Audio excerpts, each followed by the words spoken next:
우리는 자기만의 안경이 다 있잖아요. 그걸 잘 인정하지 않으려고 할 때가 있지만 사실은 불가피하죠.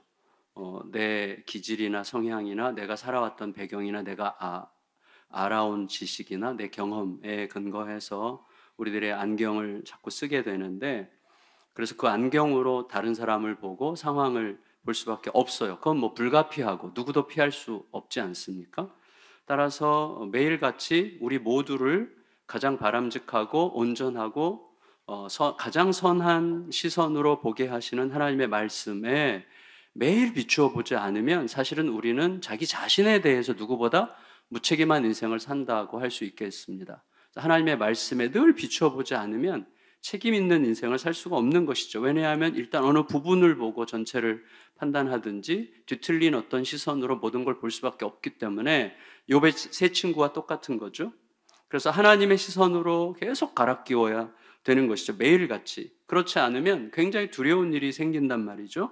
욥의 친구들 보세요. 다 따박따박 옳은 말이고, 오늘 새벽에도 이제 일어나서 제가 엘리바스, 욥에게 얘기하는 엘리바스의 이야기를 쭉 들으면서 진짜 정말 맞는 말들이에요. 진짜 다 맞는 말들을 다 하는데 욥에게 하나도 도움이 안 되는 이런 안타까운 일을 보게 되는 것이죠. 그러니까 친구가 그토록 고통스럽게 하소연을 하고 있지만 일체 그 신음이나 한탄이 귀에 전혀 들어오지 않는, 자기가 옳다는 생각으로만 꽉 차 있으면 굉장히 많은 사람들을 피곤하게 할 수 있는 것이죠. 저희 교회에 이제 뭐 여기도 그런 쪽 계신 분들이 계실 텐데, 저희 교회에 그 마사지로 이제 사람을 교정하는 이제 집사님 한 분이 계신데, 그분 이야기를 들어보면 손님들을 이렇게 맞이할 때, 물론 이분 이야기가 보편적인 이야기는 아닐지도 모르겠고 이분의 경험이겠지만 그렇다고 보편성이 전혀 없는 이야기도 아니겠죠. 그래서 손님들 중에서 정말 친절하고 따뜻한 분들 대부분은 교회를 안 다닌다는 거예요. 그리고 까다롭고 깐깐하고 따지기 좋아하는 분들은 대부분 교회를 다닌대요.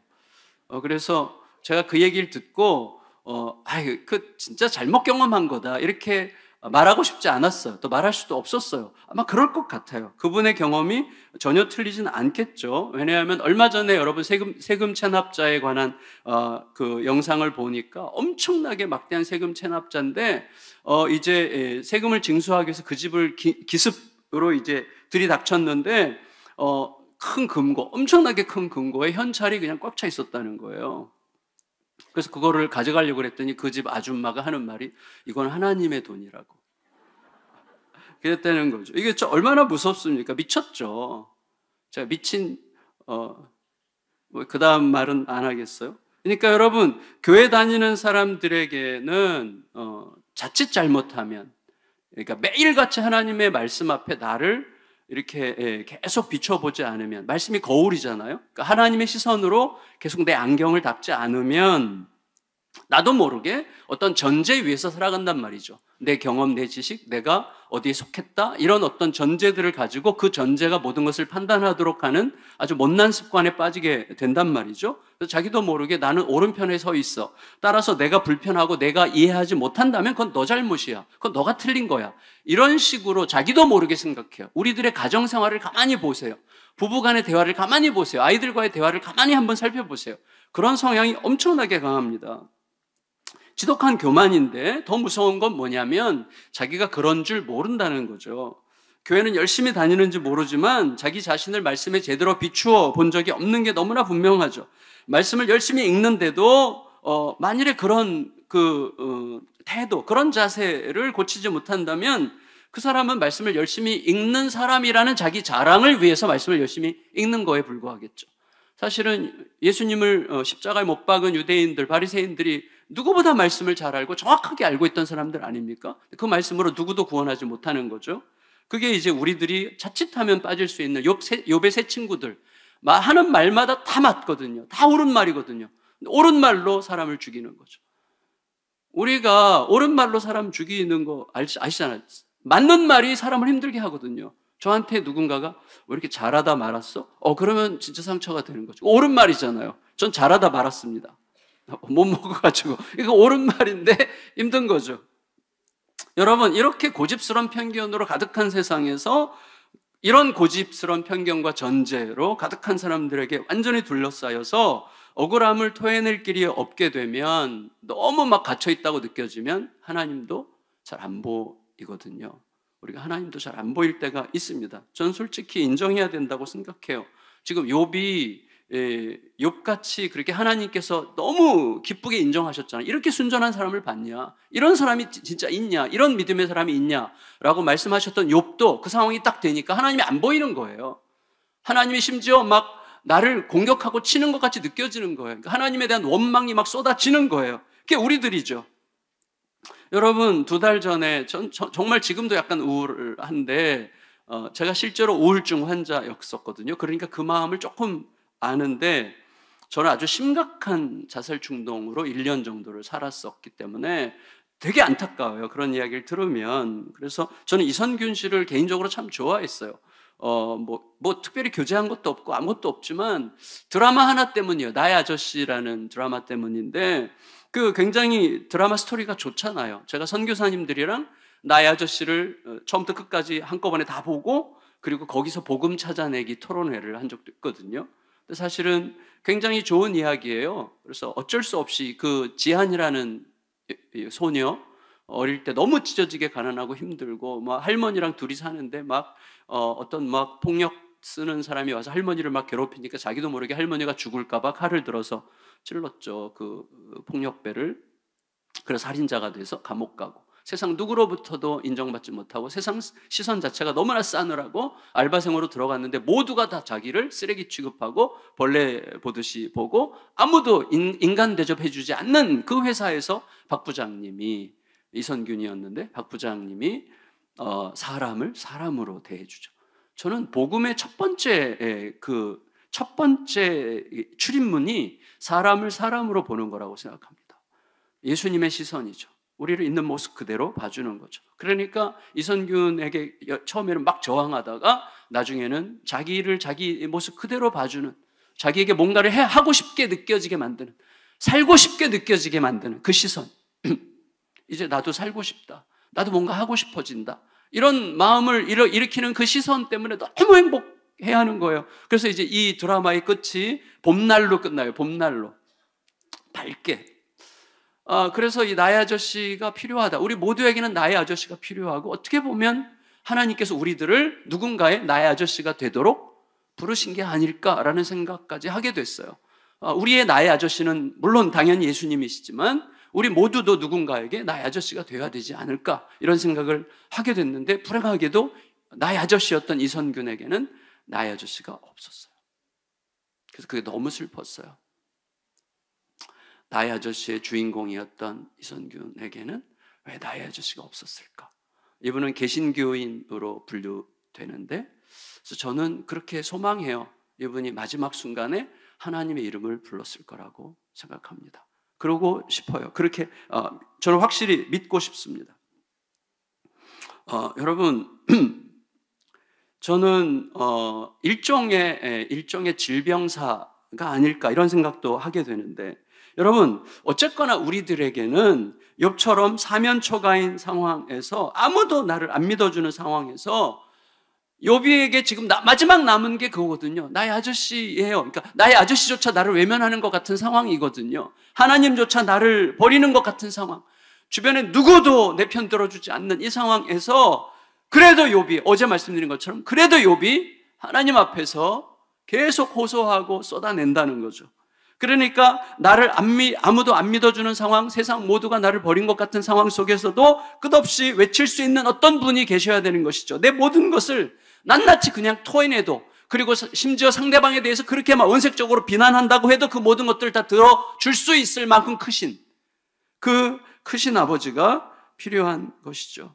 그리고 우리들은 항상 내가 어떤 상황 속에 있든지 간에, 내 처지가 어떻든지 간에, 사람들이 나를 어떻게 보든지 간에, 그리고 온 세상이 날 버린 것 같은 상황 속에 있다고 할지라도 그분이 이미 나의 삶에 있다는 이 엄연한 사실이 나를 끌어가게 하는 이 마지막 지점, 이 위에 우리의 터전이죠. 이게 우리들의 파운데이션인데, 이 위에 딱 서 있어야 되는 것이죠. 그 위에 있어야 되는 것이죠. 근데 여러분, 오늘 아까 우리가 17장의 한 구절을 읽었는데 17장을 전체적으로 쭉 보면 친구들과 하나님에 대한 욥의 이제 불평과 원망과 다툼이 막 계속되는데 죄송하지만 17장을 가만히 보면 욥이 좀 미친 것 같아요. 거의 미쳐가는 것 같은 느낌이 들어요. 그러니까 막 그게 막 절절하게 느껴져요. 자기 신세를 한탄했다가 불현듯 하나님께 간청했다가 자기의 가혹한 현실에 허덕이는 자기 자신에게 몰입했다가 갑자기 자기는 자기가 가야만 하는 옳은 길을 가야겠다. 나는 옳은 길을 갈 거야 라고 막 결심했다가 이내 또다시 시시각각 고통을 주는 현실을 인식하면서 또다시 좌절하는 막 계속 왔다 갔다 하는 그런 욥의 모습을 발견하게 됩니다. 나는 기운이 쇠했다. 나의 마지막 시간이 왔구나. 막 이렇게 한탄하다가 하나님 이제 좀 절 놔주시면 안 됩니까? 내가 틀리지 않았다는 걸 좀 보증해 주시면 안 됩니까? 막 하나님 앞에 호소하면서 하나님 내 친구들이 이렇게 미련한 이야기를 계속하는 것을 하나님께서 허락하시지 않았다면 이 친구들이 어떻게 나에게 이렇게 말도 안 되는 미련한 이야기를 계속할 수 있습니까? 하나님이 허락하신 건데 하나님이 허락하셨다면 이 친구들을 더 미련하게 하셔가지고 더 이상 이런 잡소리 좀 하지 말게 해주시고 그리고 이런 친구들이 계속해서 잘 된다면 하나님 저는 더 이상 못 삽니다. 뭐 이런 식으로 이야기를 하는 거예요. 이 친구들이 나를 이용해서 나에게 이전에 내가 잘 살 때 나에게 질투심을 느끼고 나에게 경쟁심을 느껴서 이 나의 고통을 빌미로 자기들이 한몫을 뭐 챙기고 싶어 한다면 그대의 눈을 멀게 해주십시오. 막 이런 식으로 막 화를 내면서 막 하나님께 간청하고 있어요. 그러면서 다시 현실을 인식하면서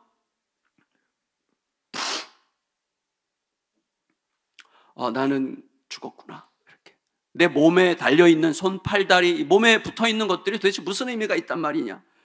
그림자와 같구나. 이게 내 현실이라니. 막 한탄을 해요. 그러다가 또다시 결심해요. 아니야, 정신 차려야 돼.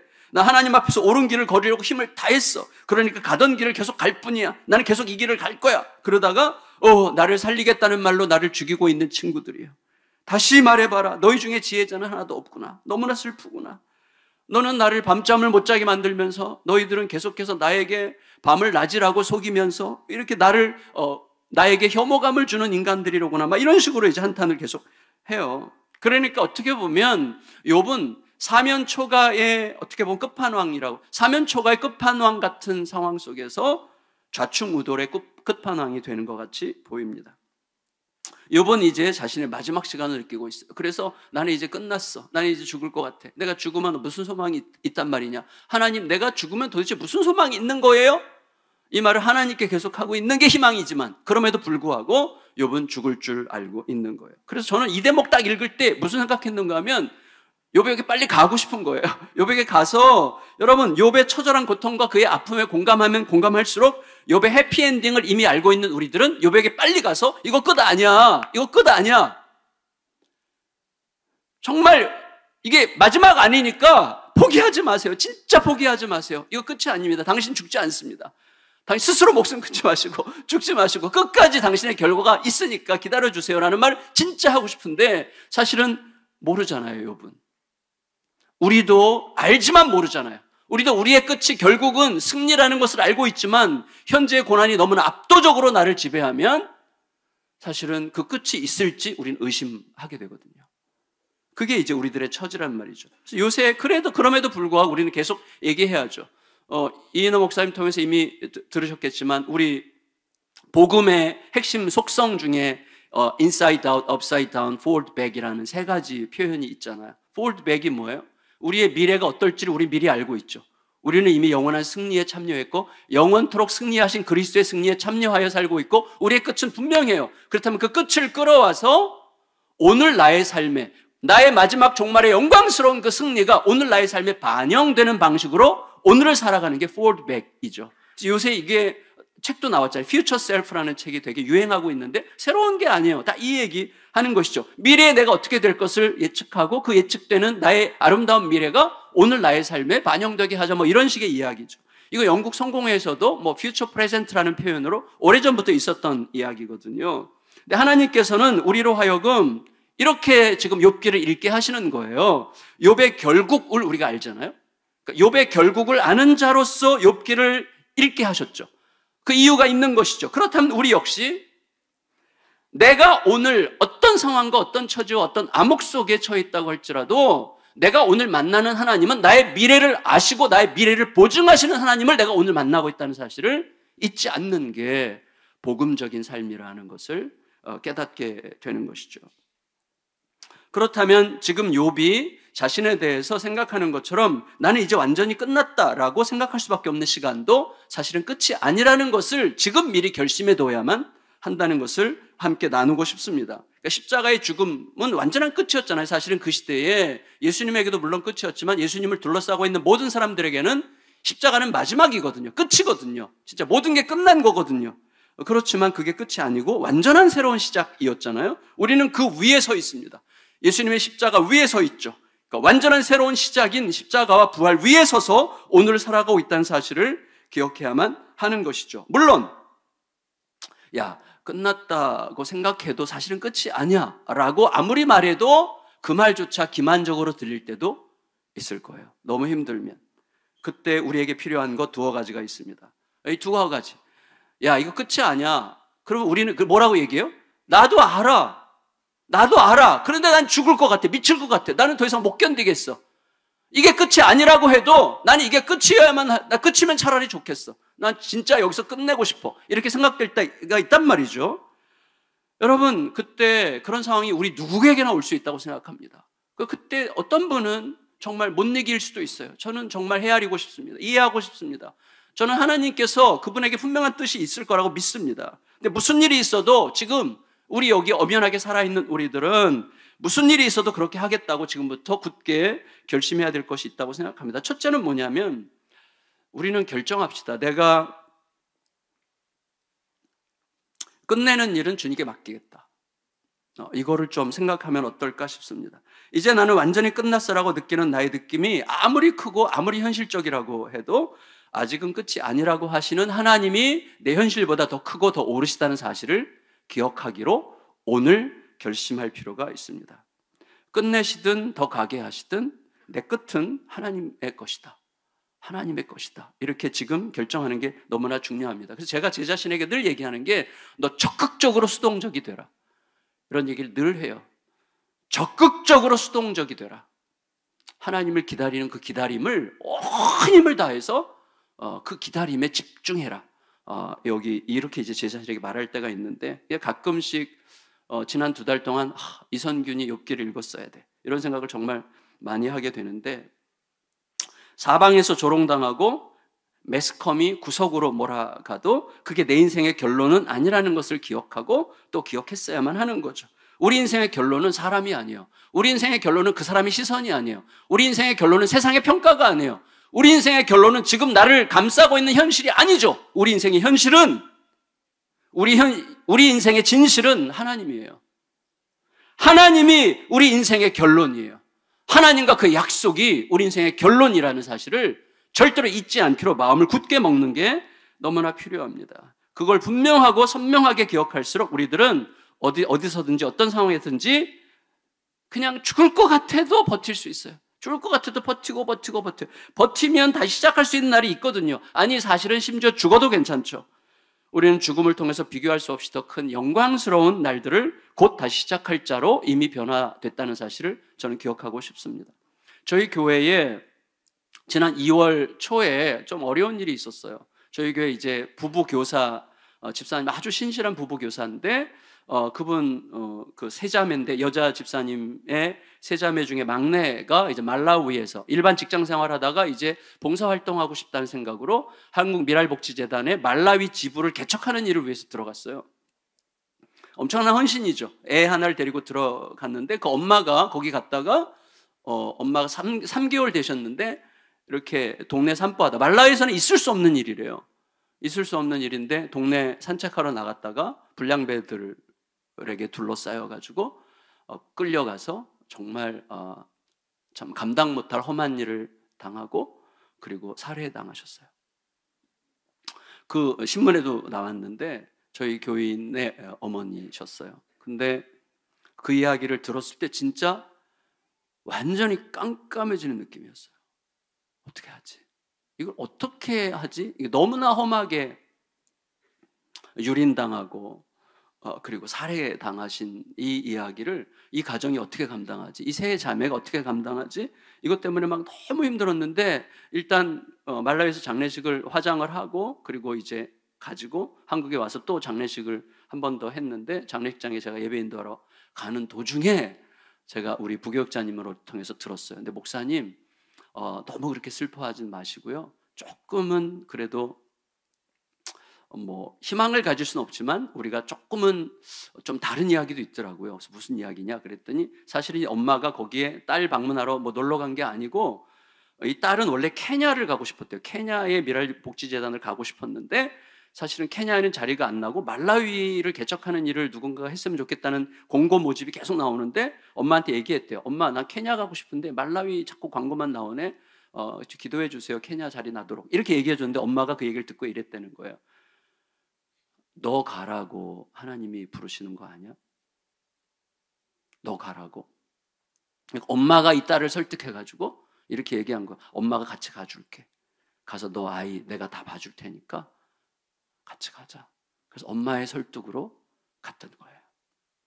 제가 그 이야기를 들으면서 뭔가가 있구나. 여기 뭔가가 있구나. 이렇게 생각을 했어요. 그리고 장례식장에 갔는데 저희 집사님 부부가 이렇게 이제 예배 드리고 앉아서 얘기를 하는데 얼굴이 막 밝고 그런 건 아니지만 정말 생각보다 너무나 담담하더라고요. 평화롭진 않지만 그래도 평화를 계속 초대하고 계시더라고요. 두 분 얘기를 들어보니까 이거였어요. 이제 아프리카를 갔어요. 갔더니 교민들이 대부분이 교회 다니는 분들이신데 교민들이 모여서 이렇게 얘기해 줬대요. 집사님, 저희는 완전히 동의하고 그렇게 생각하기로 결정했는데 사람이 어떻게 죽었느냐는 그렇게 중요하지 않습니다. 이 세상에서 가장 험하게 돌아가신 분은 예수님이십니다. 어떻게 죽었느냐에 너무 신경 쓰지 마시고 이분이 어떻게 살아오셨는지를 저는 너무나 잘 알고 있습니다.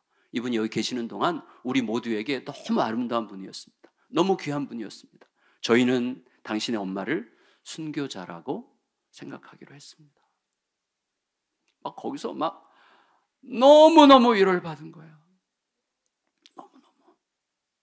그리고 이제 돌아왔는데 거기에 있던 막내딸은 그래도 너무 이 상처가 크고 트라우마가 커가지고 짐 다 싸서 이제 복귀하려고 했는데 장례식을 치르는 동안에 하나님과 계속 소통하면서 아니다. 다시 내가 돌아가야 되겠다. 엄마가 돌아가신 그 땅에 내가 가서 거기서 내 인생을 바쳐서 예수 그리스도를 전해야 되겠다. 이런 마음으로 지금 돌아갈 준비하고 계시더라고요. 저는 짐 엘리엇이 생각났어요. 짐 엘리엇. 원주민 선교 갔다가 가자마자 제대로 복음도 못 전하고 창에 찔려 죽은 짐 엘리엇. 그렇지만 2년 후에 그의 아내 엘리자베스 엘리엇이 그 자리에 가서 그 주민 전체를 복음화하고 그 이후에 굉장히 엄청난 영향을 끼치게 됐죠. 여러분, 우리 속에서 하나님께서 말씀하실 때까지는 그냥 버티자. 이걸 좀 결심하는 게 되게 중요해요. 왜냐하면 하나님이 일하신다는 것을 우리가 평생 고백하고 있으니까. 두 번째로 그런 극단적인 어려움 상황에서 우리가 어떻게 하는 게 좋겠는가 생각할 때 무엇보다도 계속해서 솔직하게 주절거릴 수 있어야 돼요.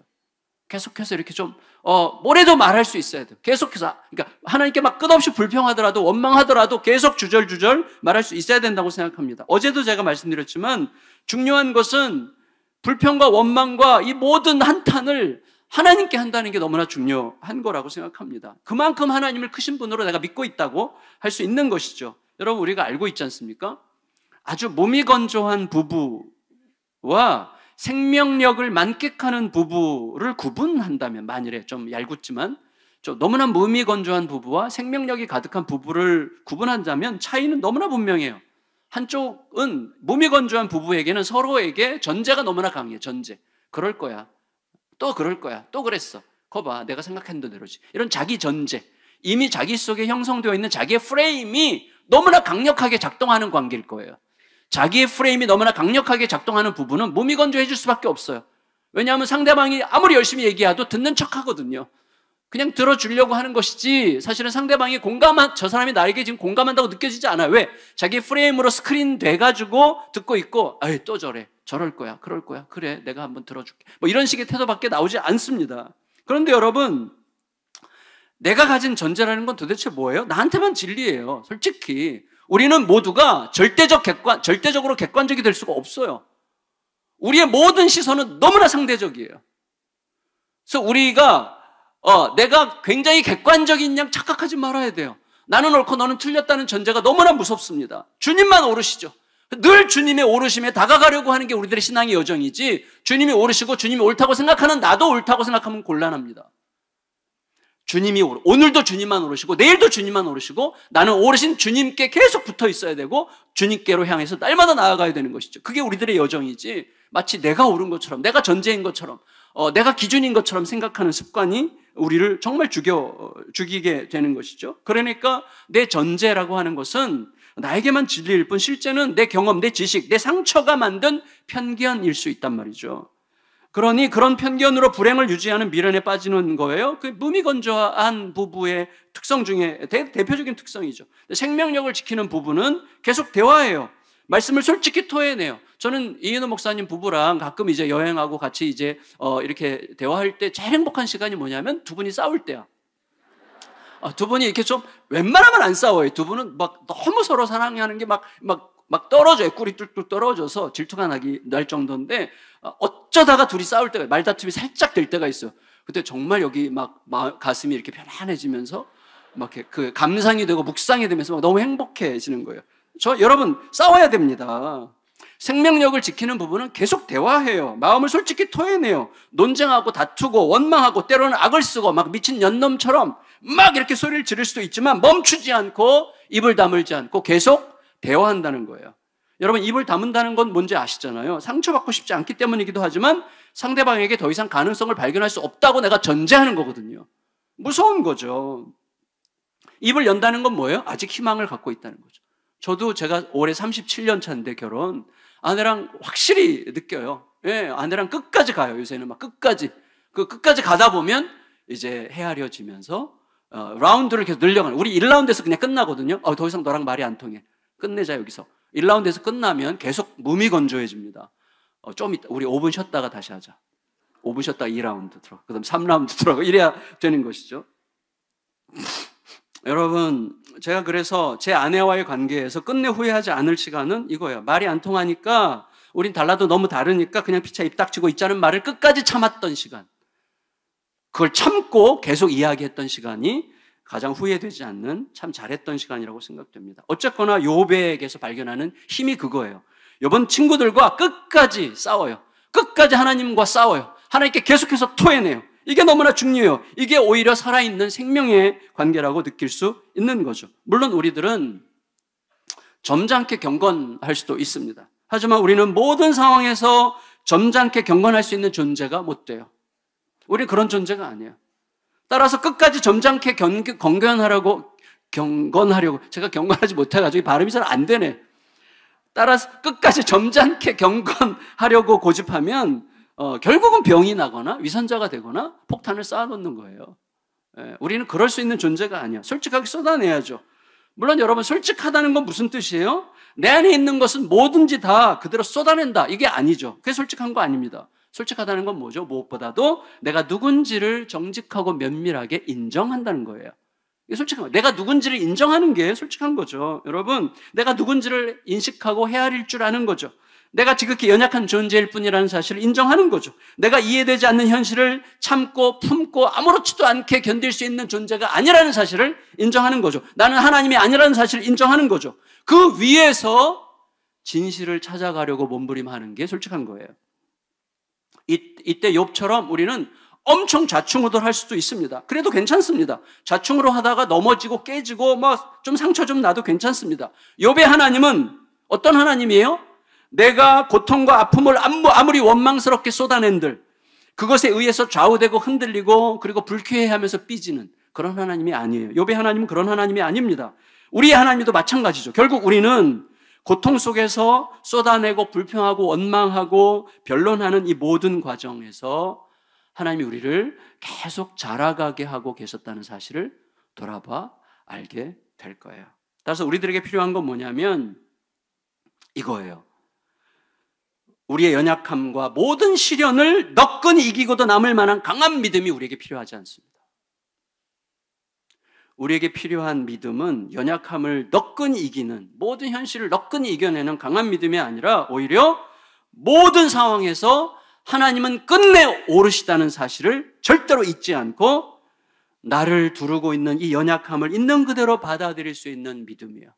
나를 둘러싸고 있는 연약함을 있는 그대로 인정하고 받아들이면서도 하나님은 끝내 오르시고 신실하던 사실을 끝까지 붙드는 게 제대로 된 믿음이라고 할 수 있습니다. 다시 말하면 돌파하는 믿음이 아니라 받아들이는 믿음이 너무나 중요합니다. 보세요. 하나님은 나에게 필요한 걸 아시죠? 그러고 나에게 진짜 필요한 건 뭐죠? 나에게 필요한 것을 하나님이 아신다는 것을 나도 진짜로 아는 거죠. 형식적으로가 아니라 진짜로 내 세포가 기억하게 하도록 계속 그것이 내 안에 스며들어야 되는 것이죠. 나에게 진짜로 필요한 것을 하나님이 아신다는 사실을 내가 진짜로 아는 게 믿음입니다. 그게 기도의 핵심이죠. 그러니까 하나님, 왜 기도합니까? 전에 한번 우리 이재훈 목사님 그 얘기 하더라고요. 자기는 뭐 청소년인가 뭐 대학생 때까지 기도할 때 맨날 주님 아시지요? 주님 아시지요? 이렇게 기도했대요. 주님 아시지요? 그래 기도 깊이 안 들어갔대요. 주님 아시지요? 그러면 그렇지, 다 아시는데 내가 뭐 기도해? 이렇게 했는데 어느 날 그랬대요. 하나님이 그러셨대요. 그래, 나 안다. 근데 너는 아냐? 그랬대요. 내가 안다는 걸 너는 아냐? 또 내가 알고 있는 게 뭔지 너는 알아? 모르잖아. 그래, 기도하라고. 내가 알고 있다는 것을 너가 아는지, 너가 모르잖아. 내가 알고 있는 게 뭔지 그걸 알려달라고 기도해야지. 그때부터 기도가 확 바뀌었다는 거죠. 아, 맞는 이야기라고 생각이 됩니다. 그러니까 우리에게 필요한 게 그거죠. 그게 기도의 핵심이죠. 하나님은 아시는데 나는 모르기 때문에 아는 것 같을 때도 사실은 모르고 있었다는 것을 나중에 알게 되죠. 그러니까 하나님이 아시는 게 나에게 알려지고 깨달아지는 시간을 위해서 기도하는 거죠. 결국 믿음은 내 믿음으로 내 현실을 돌파하는 게 아니고 모든 것을 아시고 모든 것을 인도하시는 하나님의 시선과 하나님의 믿음을 내 것으로 받아들이는 거죠. 그게 믿음이죠. 따라서 그 모든 시간을 지나갈 때 우리에게 정말 필요한 게 뭐냐면 사람이 아닌 척하지 않는 거예요. 내가 굉장히 경건한 척하지 않는 거예요. 내가 대단히 신앙의 연륜이 깊은 척하지 않는 거예요. 내가 목사인 척하지 않는 거예요. 뭐 목사면 뭐예요? 죄인인데. 그러니까 우리가 하나님 앞에 사람이 되는 게 너무나 중요합니다. 한 연약한 사람으로 하나님 앞에 있는 게 너무나 중요하죠. 전 좀 크리스찬들에게 가장 중요한 요소 중에 하나가 좀 사람다워지는 거라고 생각합니다. 내가 하나님인 척, 대단히 경건한 척 꾸미지 말고 있는 모습 그대로, 물론 끝내 하나님 앞에서 절대적으로 오르신 하나님 앞에서 그리고 하나님의 그 진실 위에서 그 모든 여정에서 하나님은 분명히 알게 하실 거예요. 보게 하실 거예요. 넘어가게 하실 것입니다. 어쨌거나 이제 굉장히 결정적인 결론에 도달하게 됐는데 이렇게 슬며시 타협하지도 애써서 이해하는 척하지도 않고 자신을 정직하게 살피고 하나님께 솔직하게 계속 털어놓다 보면 어느 순간 저는 그걸 은혜의 각성이라고 이야기하고 싶은데 이전에는 생각하지 못했던 새로운 통찰과 각성이 일어날 때가 있어요. 이게 너무나 중요해요. 자, 무슨 말이냐 하면 내가 알고 있다는 전제로 계속 하나님을 상대하잖아요. 하나님 그러시잖아요. 이런 내가 알고 있다는 전제로 계속 하나님을 상대하다 보면 욥의 새 친구처럼 됩니다. 이 전제를 가지고 끝까지 가려고 해요. 그러면 배울 게 없어요. 새로운 통찰을 못 얻어. 왜 이 전제를 가지고 끝까지 가니까. 이게 무서운 거예요. 다 내려놓고 다 깨뜨리고 오늘 하나님 저에게 말씀해 주세요. 도대체 이게 뭡니까? 라고 솔직하게 계속 토해내다 보면 전혀 생각하지 못했던 새로운 통찰, 새로운 각성이 일어날 때가 있어요. 이때 이제 비약적인 어떤 약간의 성장, 비약적 성장이 딱 일어나는 어떤 지점이 오는 거죠. 그게 신앙의 어떤 성숙의 어떤 지점들이 딱 매듭짓기가 일어나는 지점들이 몇 번이 있거든요. 그 중에 이런 시간들이 오는 거예요. 그게 아까 읽었던 욥기 19장 25절에서 27절까지 말씀인데 우리 같이 한 번 더 읽어보겠습니다. 함께 읽습니다. 시작. 내가 알기에는 다시요. 여기 띄워주실 수 있습니다. 여기 있네요. 시작. 내가 알기에는 나의 대속자가 살아 계시니 마침내 그가 땅 위에 서실 것이라. 내 가죽이 벗김을 당한 뒤에도 내가 육체 밖에서 하나님을 보리라. 내가 그를 보리니 내 눈으로 그를 보기를 낯선 사람처럼 하지 않을 것이라. 내 마음이 초조하구나. 여기 나의 대속자라는 말은 히브리어로 고엘이라는 말인데 고엘 아시죠? 가까운 친척이나 가족들 중에서 정말 어려움 속에 있는 사람들을 위해서 내가 자기를 희생하면서 그의 삶을 보충해주고 그가 온전한 길을 걸을 수 있도록 희생해주는 이 행위, 그런 사람을 고엘이라고 부르죠. 그래서 이 대속자, 나에게는 고엘이 있다는 거예요. 다시 말하면 치열한 고민과 분투 끝에 욥이 도달한 1차적 결론인데, 만일에 이런 상황에서, 어제도 잠깐 언뜻 말씀드렸는데, 만일에 이런 상황, 완전히 어떤 길도 안 보이는 상황, 완전히 꽉 막힌 상황, 완전히 암흑 같은 상황, 하늘도 닫혔고 사방도 다 닫힌, 어디도 갈 수 없는, 땅으로 꺼질 수밖에 없는, 지금 땅으로 꺼지는 일밖에 남지 않은 이런 상황 속에서 나를 대신해서 나의 진실을 대변해 줄 수 있는 대속자, 후견인, 변호자, 중보자, 이게 고엘인데, 그가 없다면 세상은 뭔가 단단히 잘못된 게 분명해. 그리고 하나님이 다스리시는 세상이라는 믿음은 더 이상 설 자리가 없어. 이게 욥의 1차적 결론이 된 거예요. 따라서 고엘이, 대속자가 어딘가에 살아계시는 게 분명해 라고 생각하는 것입니다. 이게 욥이 도달하는 이게 전제예요. 다시 말하면 모든 아픔과 고통을 쏟아내는데 그걸 계속 하나님 앞에 쏟아내다 보니까 여기 뭐가 있어야만 돼. 뭐가 있어야만 돼. 나를 위한 변호사가, 변론자가, 고엘이 있지 않으면 이거는 누구도 살아갈 수 없는 세상이야 라는 결론에 도달하게 되는 것이죠. 여러분, 현실을 보면 절대로 이 고엘을 기대할 수 없지만, 내가 하나님의 오르심을, 하나님의 선하심을 믿는다면 고엘은 있어야만 해 라고 확신하게 되는 거예요. 그래서 그 고엘이 마침내 땅 위에 설 거야. 심지어 내가 죽어서 뼈만 남아서 내 육체로부터 이탈한다고 할지라도 결국에는 하나님께서 고엘이셔야 했다는 내 믿음이 옳았다는 것을 결국은 알게 될 거야 라고 고백하게 되는 것입니다. 다시 말해서 욥은 지금 당장은 하나님께서 징계하는 것처럼 보이고 나를 버린 것처럼 보이지만 결국 나를 변호해 줄 분도 하나님뿐이라는 걸 굳게 믿어요. 심지어 죽어서도 그게 진실이었다는 것을 알게 될 거라고 믿어요. 그리고 그날이 되면 그 중보자를 낯설지 않게 알아볼 수 있을 거라고 믿어요. 왜? 내게 보이지 않는 시간에도 그분은 계속 나에게 자기를 보여주고 계셨기 때문에 그날에 내가 그를 본다면 낯설지 않게 볼 수 있을 거야 라고 고백하게 되는 것이죠. 그래서 그를 빨리 만나보고 싶은 마음에 내가 초조함을 감출 수가 없구나 라고 이야기하는 것입니다. 이게 욥이 도달한, 정말 모든 것을 스스로 끝장내고 싶은 그런 상황에서 욥이 도달한 1차적인 결론이었습니다. 물론 여러분, 우리들은 욥이 이런 생각의, 이 대속자의 의미를 우리가 아는 것처럼 충분히 알았을 거라고 단언할 수는 없습니다.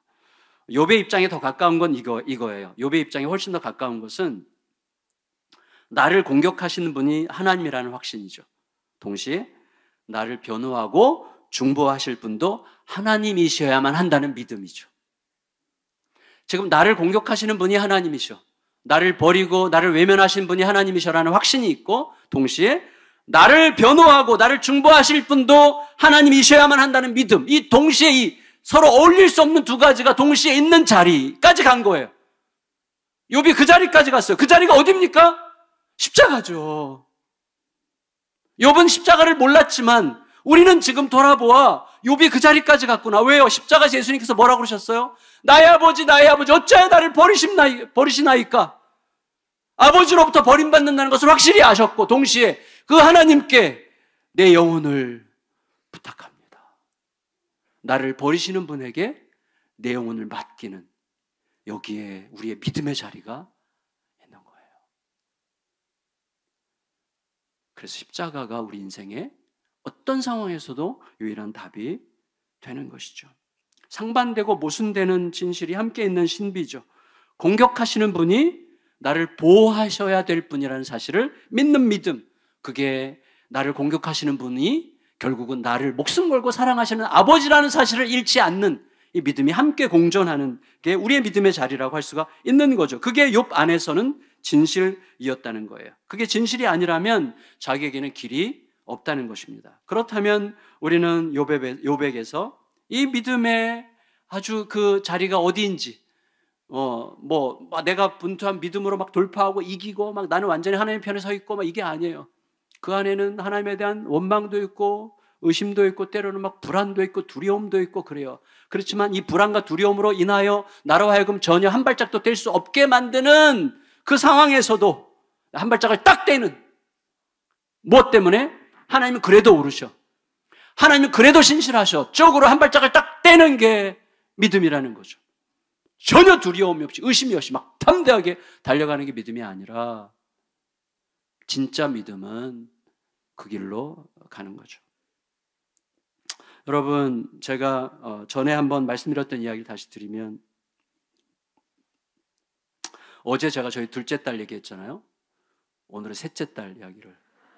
저희 셋째 딸 이야기는 많은 분들이 알고 계시더라고요. 제가 새롭게 하소서에 나가서 이야기를 잠깐 했더니 많은 분들이 알고 계셔서 어제 저녁 때 제가 저희 셋째 딸 밥을 차려줬는데 이제 퇴근하고 와서 저랑 같이 밥 먹으면서 아빠, 어떤 사람이 나를 아는 척 하더라? 그래서 아빠가 하는 방송을 봤다면서 나를 되게 안쓰럽게 보면서 내가 잘 도와줘야 되는데 이렇게 얘기할 때 기분 좀 별로 안 좋았어. 더 이상 얘기하지 말까? 아니 뭐 필요하면 해. 그 대화였는데 저희 막내딸이 둘째는 공격적으로 이렇게 거칠었고 둘째 딸은 조용하게 말 안 듣는 이제 이런 스타일인데 둘째가 조금 더 심해요. 둘째는 고등학교 1학년 때 어느 날 일어나지 않아요. 고등학교 1학년 때도 늘 그냥 휴대폰 들고 침대에 자빠져서 하루 종일 지내는 이제 이런 친구였어요. 그래서 어느 날 9시가 넘었는데 학교를 안 가. 그래서 이 친구한테 가서 학교 안 가? 그랬더니 이 친구가 뜬금없이 아빠 나 사랑해? 그러더라고요. 그럼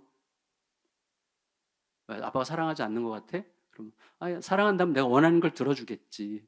뭔데? 자퇴. 그랬어요. 그래서 하루 생각해 보자.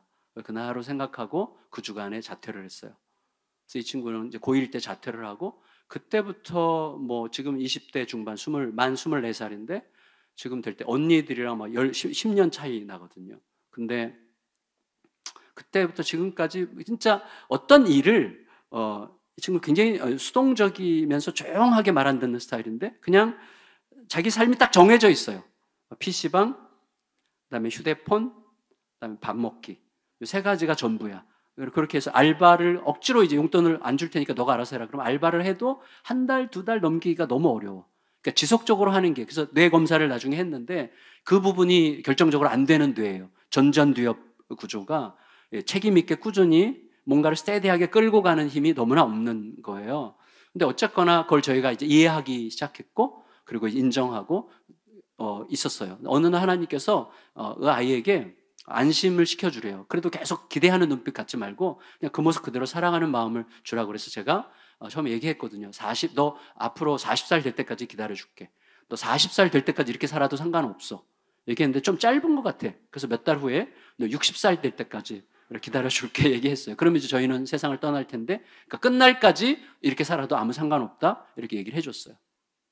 쉽지 않더라고요. 왜냐하면 늘 조금 알바하면 그거 가지고 PC방 가서 막 새벽에 들어오고 또 막 낮 12시쯤 깨나가지고 또 뭐 이렇게 막 하다가 알바 조금 가가지고 또 일주일에 하루 이틀 쿠팡 가서 알바해가지고 한 8만 원, 10만 원 벌면 가지고 PC방 가서 다 쓰고 이런 삶이 계속하니까 얘 또래들은 지금 얼마나 바쁘게 사는데 지금 막 제 친구 목사님들의 자녀들 보면 얼마나 열심히 사는데 얘는 맨날 PC방 침대, PC방 침대, 식탁 여기가 막 전부니까 어떤 때는 미칠 것 같은 마음이 들 때도 있었는데 이 친구가 행복하고 이 친구가 괜찮다면 받아들여 주자. 이런 생각이 들어서 얘기했더니 이 친구가 자기는 뭐 그럭저럭 괜찮대요. 그래서 제가 40살까지, 60살까지 기다려주겠다고 얘기한 거거든요. 근데 그 과정이 너무너무 힘들었어요. 그 과정에서 제일 필요한 게 뭘까요? 사랑하려면 절대 믿음이 필요하구나. 내가 더 잘 살았는지 이 친구가 더 잘 살았는지에 대하여 하나님이 생각하시게 하자. 이런 생각을 이제 하게 됐죠. 왜냐하면 우리들은 이 땅의 질서에 이제 많이 길들여 있고 물들어 있잖아요. 하나님의 시선인지 이 땅의 질서인지 모르잖아요. 지난번에 이인호 목사님이 추천해줘가지고 저희 지금 열심히 탐독했거든요. 노력의 배신 아마 얘기하셨을 것 같은데 그거 읽으면서 엄청 위로받았어요. 진짜 엄청 위로를 많이 받았는데도 불구하고 저희 딸의 모습을 보면 너무 힘들었어요. 이 삶이 진짜 40살까지 이렇게 살면 재앙인데 살은 자꾸 찌고 그래서 두 가지를 했는데 첫 번째 조치한 게 뭐냐면 어차피 너 PC방 가면 매일 돈 아까우니까 너의 방을 PC방으로 만들어줄게. 그래서 이 친구 방이 PC방이야 지금.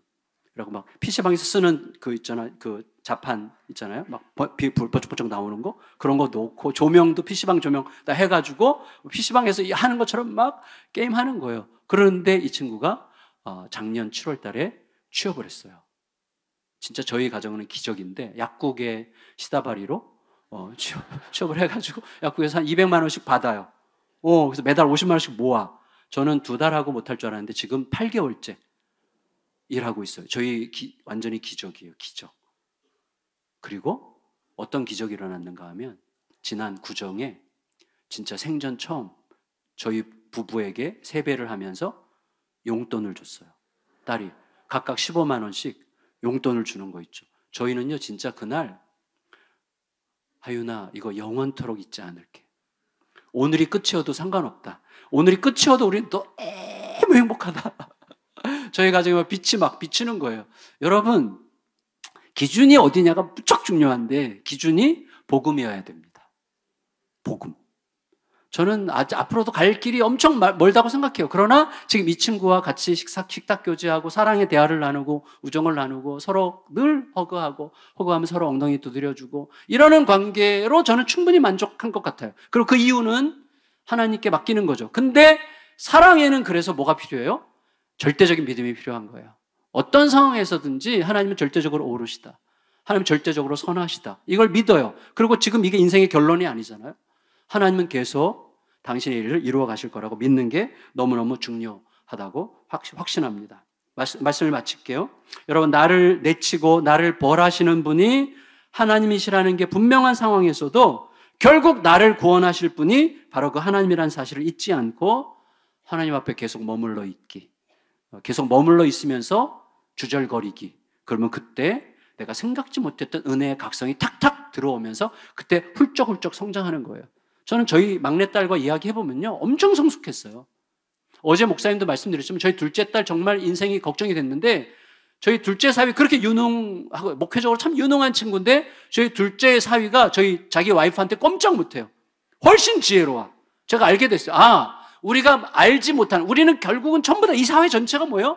이 암기력이 전부인 세상이잖아요, 지금. 사람들이 다 거기에 모든 가치를 매기잖아요. 그게 아니거든요.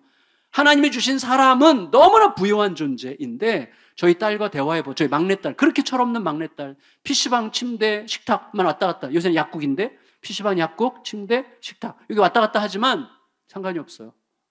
대화를 해보니까 정말 깊이 있고 내가 볼 때는 얘가 좀 한심해 보일 때가 있는데 약국에 더 한심한 약사가 있어.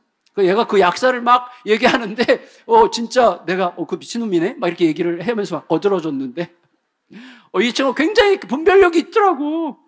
분별력이 있고 아주 그러니까 어느 면에서 굉장히 성장하고 있는 것을 제가 보고 너무너무 하나님께 감사를 드렸습니다. 어쨌거나 하나님께서 그렇게 하시는 것에 대해서 나는 도무지 이해할 수 없지만 결국 나를 변호하시고 구속하실 분도 하나님이시라는 사실을 기억하고 그렇다면 하나님은 지금 나로서는 도무지 알 수 없는 무언가를 이루어가고 계시는 중이라는 사실을 확신하면서 결국에 가서 하나님께서 완전히 오르셨다는 사실을 확인하는 은혜의 주인공들이 되시기를 예수님의 이름으로 축원합니다. 존귀하신 주님, 은혜를 감사드립니다. 너무 귀한 교회, 귀한 성도님들과 함께 나눈 욥기 말씀이 우리의 가슴으로, 우리의 삶으로 스며들어서 우리가 어떤 상황 속에 있든지 간에 하나님의 오르심과 신실하심을 의심하지 않는 그 바탕 위에서 생각하는 법을 계속 배우고 은혜의 각성을 계속 이루어가면서 하나님만이 이루시는 하나님의 두텁고 부유하고 아름답고 진실된 이야기들이 우리의 삶을 가득 채우는 복된 인생 살게 하여 주시옵소서. 예수님의 이름으로 기도합니다.